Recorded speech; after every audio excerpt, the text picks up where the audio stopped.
Geography class YouTube চ্যানেলে সকলকে স্বাগত। প্রিয় ছাত্রছাত্রী ও চাকরি প্রার্থী বন্ধুরা, আমি সাইফুজ্জামান তোমাদের জন্য নিয়ে এসেছি আরেকটি নতুন ও তথ্যবহুল ভিডিও। পপুলেশন পলিসি বা জনসংখ্যা নীতির প্রথম ভিডিওতে আমরা দেখেছি জনসংখ্যা নীতি কাকে বলে, জনসংখ্যা নীতির প্রকারভেদগুলো কি কি, এবং পৃথিবীর কোন কোন দেশে কোন কোন ধরনের জনসংখ্যা নীতি অনুষ্ঠিত হয়। আজকের ভিডিওতে আমরা ভারতবর্ষের জনসংখ্যা নীতির উপরে আলোকপাত করব। অর্থাৎ স্বাধীনতার পরে ভারতবর্ষে বিভিন্ন যে পঞ্চবার্ষিকী পরিকল্পনাগুলো হয়েছিল সে সময়ে কি কি জনসংখ্যা নিয়ন্ত্রণের জন্য নীতি অনুসৃত হয়েছিল, তাদের বৈশিষ্ট্যগুলিই বা কি ছিল এবং তারা কতটাই বা সফল হয়েছিল। চলো তাহলে শুরু করি।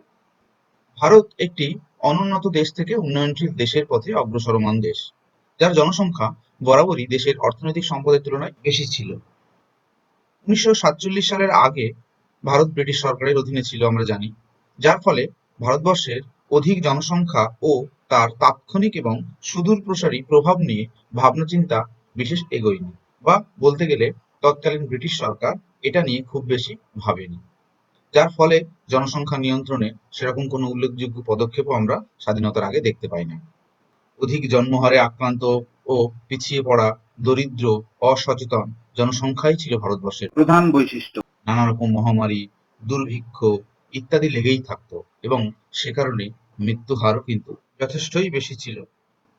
1947 ভারত স্বাধীনতা লাভ করে এবং স্বাধীন ভারতবর্ষের তৎকালীন সরকার ভারতবর্ষের বিভিন্ন অর্থনৈতিক ও জন উন্নয়নের জন্য নানা রকম পদক্ষেপ গ্রহণ করে।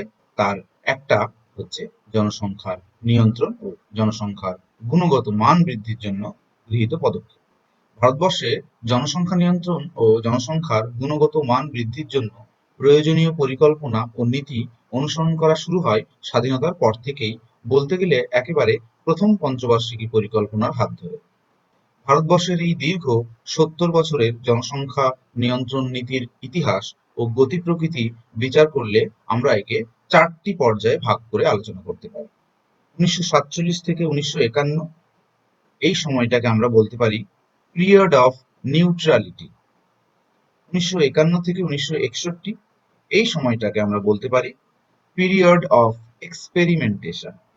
1961 থেকে 2000 এই সময়টাকে আমরা বলতে পারি beginning of policy of control.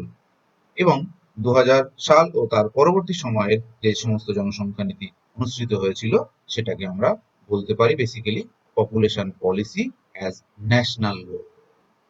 এবার আমরা তাহলে দেখে নিই যে উপরোক্ত 4টি যে পর্যায়, অর্থাৎ ভারতবর্ষের জনসংখ্যার নীতি যে অনুসৃত হয়েছে স্বাধীনতার পর থেকে, তার যে বিবর্তন সেটাকে আমরা 4টি পর্যায়ে ভাগ করলাম।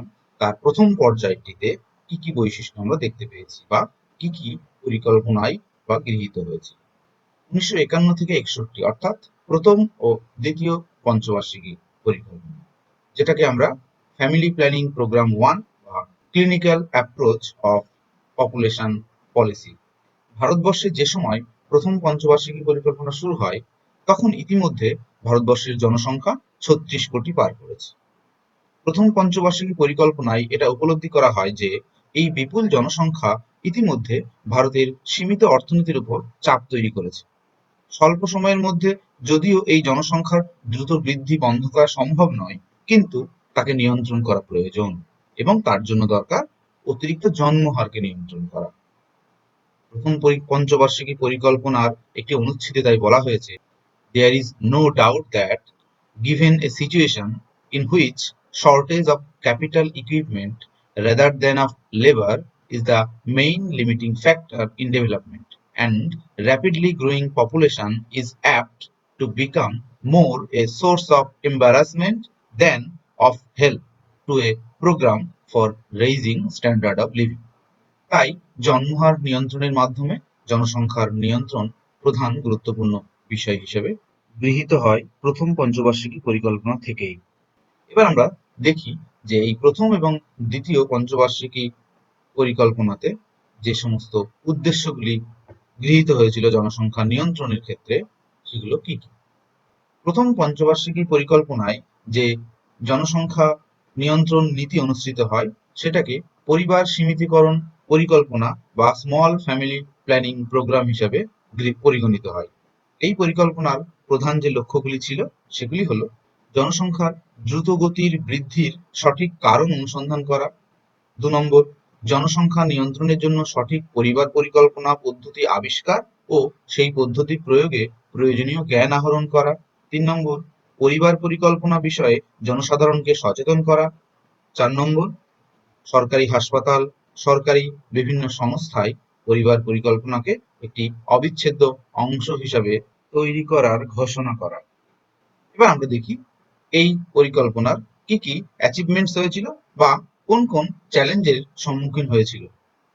যদিও এ সময় জনসংখ্যা নিয়ন্ত্রণে খুব সামান্যই অর্থ বরাদ্দ করা হয়েছিল, ভারতবর্ষের অধিক জন্মহারের কারণ অনুসন্ধান এবং অল্প কিছু জন্ম নিয়ন্ত্রণ পদ্ধতি সম্পর্কে অবগত হওয়া ছাড়া তাই আর বিশেষ কিছুই হয়নি। এই সময় ১৪৭টি ক্লিনিক খোলা হয়েছিল এবং মাত্র ২০৫টি ক্লিনিককে অনুদান প্রদান করা হয়েছিল, যাতে তারা নিজ নিজ এলাকায় মানুষের মধ্যে পরিবার পরিকল্পনা ও জন্ম নিয়ন্ত্রণের বিষয়টিকে গুরুত্ব সহকারে বোঝাতে পারে। অর্থাৎ বিশাল ভারতবর্ষে জনসংখ্যা নিয়ন্ত্রণের জন্য প্রথম পঞ্চবার্ষিকী পরিকল্পনাতে যে অনুদান এবং যে প্রচেষ্টা ছিল সেটা ওই এক সমুদ্রে এক ফোঁটা জল বা এক বালতি জল হিসেবে আমরা বলতে পারি। দ্বিতীয় পঞ্চবার্ষিকী পরিকল্পনাতে প্রথম পঞ্চবার্ষিকী পরিকল্পনার উদ্দেশ্যগুলিকেই বহাল রাখা হয় এবং নীতির বিশেষ কিছু পরিবর্তন হয় না। তবে এই সময় পরিবার পরিকল্পনাকে দেশের উন্নয়নের জন্য গুরুত্বপূর্ণ নিয়ন্ত্রক হিসেবে স্বীকার করে নেওয়া হয়। এখানে যে উদ্দেশ্যগুলি অর্থাৎ প্রথম পঞ্চবার্ষিকী পরিকল্পনার উদ্দেশ্যগুলি ছাড়াও আরো কিছু এক্সট্রা অ্যাডিশনাল উদ্দেশ্য এখানে গৃহীত হয়েছিল। সেগুলি কি? গণমাধ্যমের ব্যবহার করে সচেতনতাকে আরো বেশি প্রসার করা, স্বেচ্ছা নির্বীর্যকরণ প্রক্রিয়া অর্থাৎ সেলফ স্টেরিলাইজেশন সেই প্রক্রিয়া চালু করা এবং সেটাকে উৎসাহিত করা, প্রয়োজনীয় ক্লিনিক্যাল পরিষেবা প্রদান করার জন্য প্রয়োজনীয় পরিকাঠামো তৈরি করা ও সংস্থা তৈরি করা। স্বেচ্ছা নির্বীর্যকরণ ব্যাপারটা কি? অর্থাৎ যখন পুরুষ বা নারী ফার্টাইল পিরিয়ডে থাকে এবং ফেকান্ডিটি সক্ষম হয়, তারা শিশু জন্মদানে সক্ষম হয়। কিন্তু স্টেরিলাইজেশন বা নির্বীর্যকরণ করা হলে নারী বা পুরুষের শুক্রাণু বা ডিম্বাণু উৎপাদন প্রক্রিয়াকে বন্ধ করে দেওয়া হয়, যার ফলে তারা সন্তান উৎপাদনের ক্ষেত্রে অক্ষম হয়ে যায়। এটাকে বলা হয় নির্বীর্যকরণ প্রক্রিয়া। অর্থাৎ যে সমস্ত দম্পতির সন্তান একটা বা দুটো হয়ে গেছে এবং তারা আর সন্তান নিতে চায় না, সেই সমস্ত দম্পতিরা চাইলে ফ্রিতে সরকারি স্বাস্থ্য কেন্দ্রে গিয়ে এই নির্বীর্যকরণ প্রক্রিয়াতে অংশগ্রহণ করতে পারে। নির্বীর্যকরণ করলে কি হয়, পরবর্তীকালে সেই দম্পতির অ্যাক্সিডেন্টাল যে বার্থ সেটাও আর হবে না, যার ফলে জন্ম নিয়ন্ত্রণকে নিয়ন্ত্রণ করা সম্ভব হবে।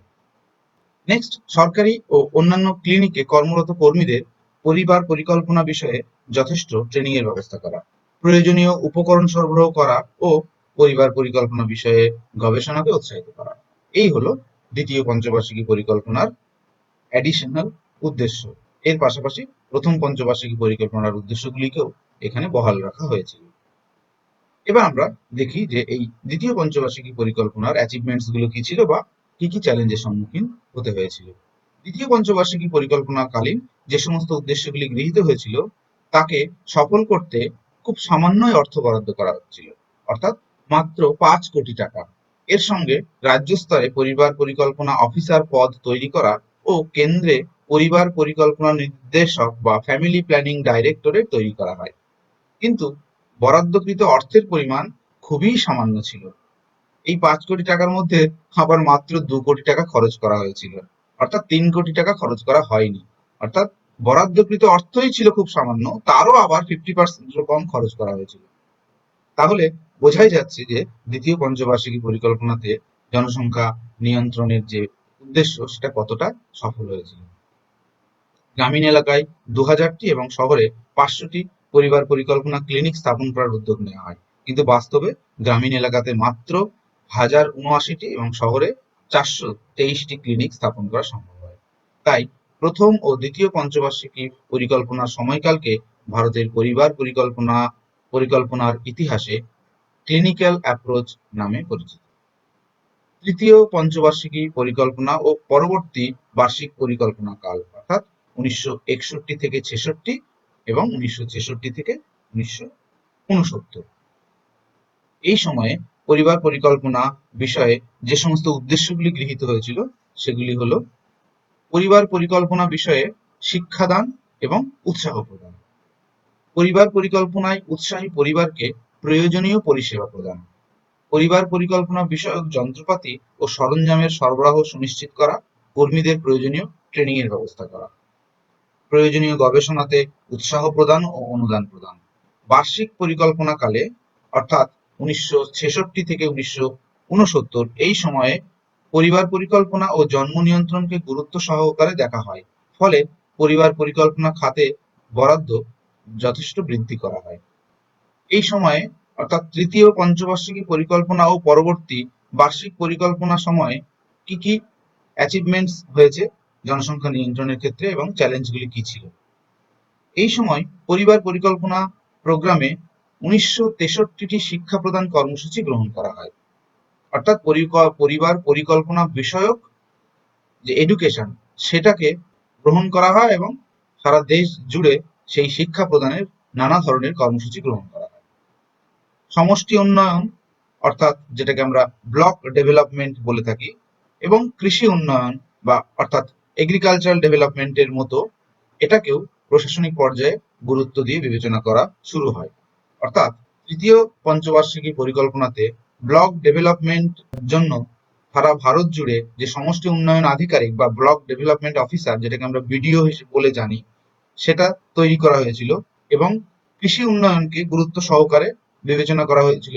ভারতবর্ষকে কৃষিতে স্বনির্ভর করার জন্য নানা ধরনের কৃষি উন্নয়ন পদক্ষেপ গ্রহণ করা হয়েছিল।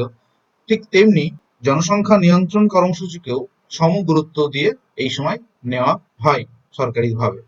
এর ফলে নির্বীর্যকরণ পুরুষের সংখ্যা 13 লক্ষ ছাড়িয়ে যায়, যদিও সেটা প্রয়োজনের তুলনায় খুবই নগণ্য ছিল। অর্থাৎ এই বিপুল ভারতবর্ষের যে জনসংখ্যা তার তুলনায় নগণ্য ছিল। এবার আমরা দেখি চতুর্থ পঞ্চবার্ষিকী পরিকল্পনা অর্থাৎ 1969 থেকে 1974 এই সময়ে কি কি পরিকল্পনা গৃহীত হয়েছিল, তাদের উদ্দেশ্য কি ছিল এবং তাদের অ্যাচিভমেন্টস বা চ্যালেঞ্জগুলো কি ছিল। উল্লেখ্য, চতুর্থ পঞ্চবার্ষিকী পরিকল্পনা কালে যে জনসংখ্যা নীতি অনুসৃত হয়েছিল সেটাকে আমরা ফ্যামিলি প্ল্যানিং প্রোগ্রাম 2 হিসাবে আখ্যায়িত করতে পারি। এর আগের যে ফ্যামিলি প্ল্যানিং প্রোগ্রাম সেটাকে আমরা ফ্যামিলি প্ল্যানিং প্রোগ্রাম 1 বলছি, যেটা বেসিক্যালি ক্লিনিক্যাল অ্যাপ্রোচ। চতুর্থ পঞ্চবার্ষিকী পরিকল্পনা থেকে যে নতুন ভাবে ফ্যামিলি প্ল্যানিং পরিকল্পনা স্থির করা হয় সেটাকে ফ্যামিলি প্ল্যানিং প্রোগ্রাম 2 হিসেবে বলা হয়। এর প্রধান উদ্দেশ্যগুলি কি ছিল? চতুর্থ পঞ্চবার্ষিকী পরিকল্পনাকালে পরিবার পরিকল্পনাকে প্রধান লক্ষ্য হিসাবে ধরে জন্ম নিয়ন্ত্রণের জন্য লক্ষ্য স্থির করা হয়। অর্থাৎ এই প্রথম জন্ম নিয়ন্ত্রণকে প্রধান লক্ষ্য হিসাবে স্থির করা হয়। 1979 সালের মধ্যে জন্মহার 3.9% থেকে 2.3% নামিয়ে আনার লক্ষ্য স্থির করা হয়।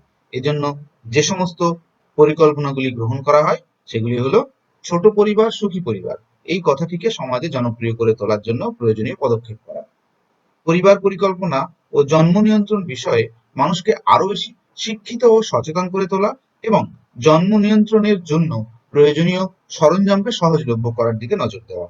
এই পরিকল্পনাকালে শিশু ও নারী সহ জনস্বাস্থ্য পরিষেবায় জন্ম নিয়ন্ত্রণ বিষয়টিকে জুড়ে দেওয়া, অর্থাৎ শিশু স্বাস্থ্য, নারী স্বাস্থ্য এবং জনস্বাস্থ্য যেটাকে কমিউনিটি হেলথ বলা হয় তার সঙ্গে এই জন্ম নিয়ন্ত্রণের বিষয়টিকে অঙ্গাঙ্গিভাবে জুড়ে দেওয়া হয়।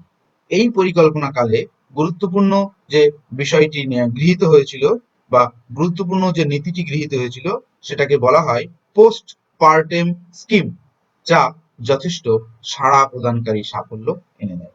পোস্ট পার্টাম স্কিম প্রকৃতপক্ষে একটি বিশেষ পরিবার কল্যাণ পরিকল্পনা যা গর্ভকালীন সময় ও শিশু জন্মের অব্যবহিত পরের সময়ে মা ও শিশুর সঠিক স্বাস্থ্য ও চিকিৎসা সুনিশ্চিতকরণের মধ্য দিয়ে জন্ম নিয়ন্ত্রণ তথা জন্মহারকে কমিয়ে রাখার একটি পরিকল্পনা। এই পরিকল্পনার আওতায় গর্ভবতী মায়ের যত্ন নেওয়ার জন্য প্রয়োজনীয় স্বাস্থ্যকর্মীর ব্যবস্থা করা হয়। রেগুলার চেক আপের মাধ্যমে গর্ভবতী মায়ের সুস্বাস্থ্য ও গর্ভস্থ শিশুর স্বাস্থ্যের উপর নজর রাখা হয়।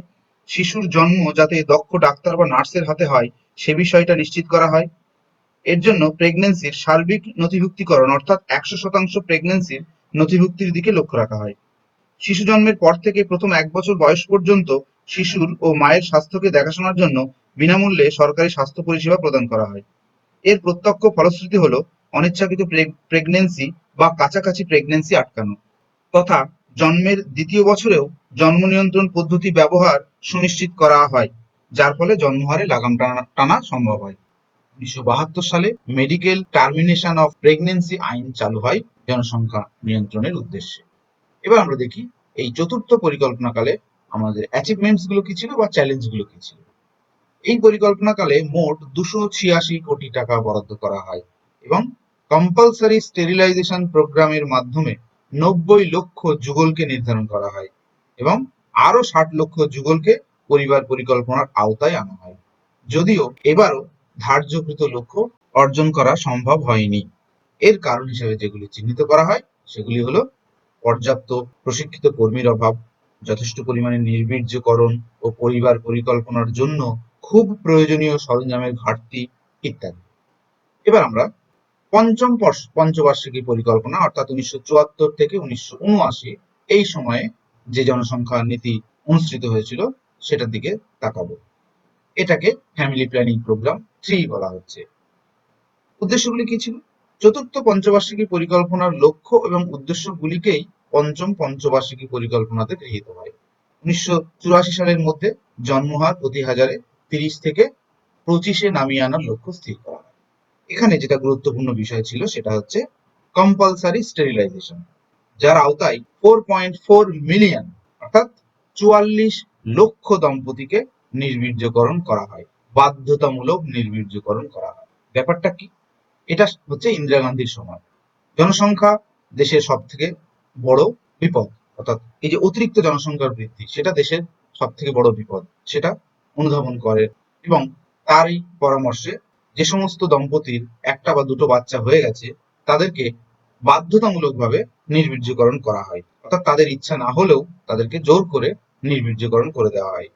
এই প্রোগ্রামের মাধ্যমে 44 লক্ষ দম্পতির নির্বীর্যকরণ করা হয়েছিল। যদিও 5 বছরের মধ্যে জন্ম নিয়ন্ত্রণ নাগালের মধ্যে আনার জন্য এই যে নির্বীর্যকরণ প্রক্রিয়া সেটা 33% অর্থাৎ লক্ষ্যের 33%-এ পৌঁছানো হবে সেটা ধার্য করা হয়। এই পঞ্চম পঞ্চবার্ষিকী পরিকল্পনাতেই জনসংখ্যা যে নীতি তাতে গুরুত্বপূর্ণ পরিবর্তন আসে। জন্ম নিয়ন্ত্রণ পরিকল্পনাকে একটি সামগ্রিক পরিকল্পনা হিসেবে এই সময় গ্রহণ করা হয়, যেখানে স্বাস্থ্য, মাতৃত্ব ও শিশু স্বাস্থ্য তথা শিশুর অপুষ্টির উপরে গুরুত্ব আরোপ করা শুরু। 1976 সালে জাতীয় জনসংখ্যা নীতি গ্রহণ করা হয় এবং সেখানে কতগুলি সাহসী পদক্ষেপ গ্রহণ করা হয় জন্মহারকে নাগালের মধ্যে আনার জন্য। যদিও এই পলিসির প্রয়োগে পরিবার পরিকল্পনায় ধ্বংসাত্মক প্রভাব ফেলে। এই যে বললাম কম্পালসারি স্টেরিলাইজেশন বা বাধ্যতামূলক নির্বীর্যকরণ প্রোগ্রাম, এটা পরিবার পরিকল্পনায় ধ্বংসাত্মক প্রভাব ফেলে। এই যে কম্পালসারি নির্বীর্যকরণ, এর ফলে মানুষের মনে ভীতির সঞ্চার হয়, সরকারের প্রতি মানুষের আস্থা চলে যায়, অর্থাৎ মানুষকে উদ্দেশ্যটা বোঝানোর পরিবর্তে তাদেরকে জোর করে নির্বীর্যকরণ করার দিকে বেশি গুরুত্ব দেওয়া হয়, টার্গেট ফুলফিল করার দিকে বেশি গুরুত্ব দেওয়া হয়। মানুষকে বুঝিয়ে তাদের আস্থা অর্জন করে এই যে কাজটা করা সেটা করা হয়নি, যার ফলে মানুষ সরকারের প্রতি আস্থা হারিয়ে ফেলে। গণতান্ত্রিক সরকার 1977 সালের নির্বাচনে ধরাশায়ী হয় এবং বলতে গেলে এই যে জনসংখ্যা নীতি সেটা পুরোপুরি ক্লোজড হয়ে যায়, বন্ধ করে দেওয়া হয়। ষষ্ঠ পঞ্চবার্ষিকী পরিকল্পনা 1980 থেকে 1985, এর উদ্দেশ্যগুলি কি ছিল? ষষ্ঠ পঞ্চবার্ষিকী পরিকল্পনায় পূর্ববর্তী যে পরিবার পরিকল্পনা সেটার উপরে একটা রিভিউ কমিটি তৈরি করা হয় এবং সেটাকে রিভিউ করা হয়, অর্থাৎ তার মধ্যে কি ভুল ভ্রান্তি ছিল সেগুলোকে খুঁজে বের করার জন্য কমিটি তৈরি করে সেটা করা হয় এবং বিশেষ কিছু ক্ষেত্রে পরিবর্তন সাধন করা হয়, অর্থাৎ ওই রিভিউ কমিটির সুপারিশ অনুযায়ী বিশেষ কিছু ক্ষেত্রে পরিবর্তন সাধন করা হয়। যেমন প্রথমেই বাধ্যতামূলক নির্বীর্যকরণ যে প্রক্রিয়া সেটাকে একটা ব্লান্ডার হিসেবে ধরে সেটাকে বাদ দেওয়া হয়, পরিবার পরিকল্পনার অংশ হিসেবে তাকে ছেঁটে ফেলা হয়। পরবর্তীতে স্বেচ্ছা নির্বীর্যকরণ অর্থাৎ একদম শুরুর দিকে প্রথম ও দ্বিতীয় পঞ্চবার্ষিকী পরিকল্পনাতে যে স্বেচ্ছা নির্বীর্যকরণের যে প্রক্রিয়া চালু করা হয়েছিল সেটা টার্গেটকে আরো বাড়িয়ে জনগণকে সচেতন করার দিকে বেশি নজর দেওয়া হয়। সঙ্গে অন্যান্য যে জন্ম নিয়ন্ত্রণ পদ্ধতি তার জনপ্রিয়তা বৃদ্ধির দিকে দৃষ্টি দেওয়া হয়। অ্যাচিভমেন্ট কি ছিল? এই দীর্ঘ সময় ধরে ভারতবর্ষে জনসংখ্যা নিয়ন্ত্রণের জন্য যে সমস্ত পরিকল্পনাগুলো গ্রহণ করা হয়েছিল সেগুলোকে আমরা পরিবার পরিকল্পনা বা ফ্যামিলি প্ল্যানিং এবং জনসংখ্যা নিয়ন্ত্রণের ক্ষেত্রে কল্যাণমূলক দৃষ্টিভঙ্গি বা যেটাকে ওয়েলফেয়ার অ্যাপ্রোচ বলা হয় সেটা বলতে পারি। সেই পরিবার পরিকল্পনা এবং কল্যাণমূলক দৃষ্টিভঙ্গি যেটা এতদিন ধরে গৃহীত হয়ে আসছে, ব্যতিক্রম আমরা কম্পালসারি স্টেরিলাইজেশনটাকে যদি বাদ দিই, তাহলে সমস্ত যে পরিকল্পনাগুলো সেগুলো সবই ছিল পরিবার পরিকল্পনা এবং কল্যাণমূলক দৃষ্টিভঙ্গি নির্ভর। এটা জন্ম নিয়ন্ত্রণে মিশ্র প্রভাব আনে। সাফল্যের মধ্যে জনমানুষের কিছুটা সচেতনতা বৃদ্ধি করা সম্ভব হয়, জন্মহার কিছুটা নিয়ন্ত্রণে আসে, প্রশাসনিক কাঠামো মজবুত করা সম্ভব হয়। এইটুকু। নানা প্রতিবন্ধকতা কাটিয়ে খুব সামান্যই জন্মহার ও জনসংখ্যা বৃদ্ধির নিয়ন্ত্রণ করা সম্ভব হয়। ব্যর্থতার কারণ হিসেবে যেগুলি উল্লেখ করা হয় তা হলো সুনির্দিষ্ট ও উপযোগী পদ্ধতির অভাব, সাধারণ মানুষের অসহযোগিতা, সামাজিক বাধা, ধর্মীয় গোষ্ঠীর বিরোধিতা, যথেষ্ট প্রচারের অভাব, দক্ষ কর্মচারীর অভাব এবং সর্বোপরি পর্যাপ্ত অর্থের অভাব।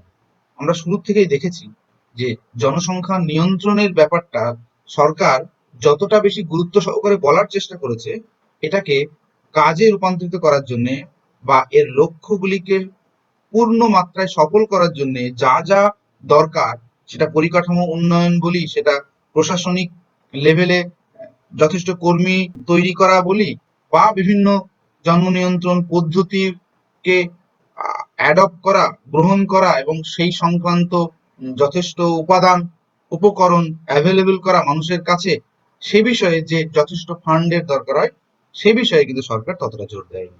অর্থাৎ বরাবরই কিন্তু অর্থের অভাব ছিল, যার ফলে ভারতবর্ষের জনসংখ্যা বিস্ফোরণের পর্যায়ে পৌঁছে গেছে।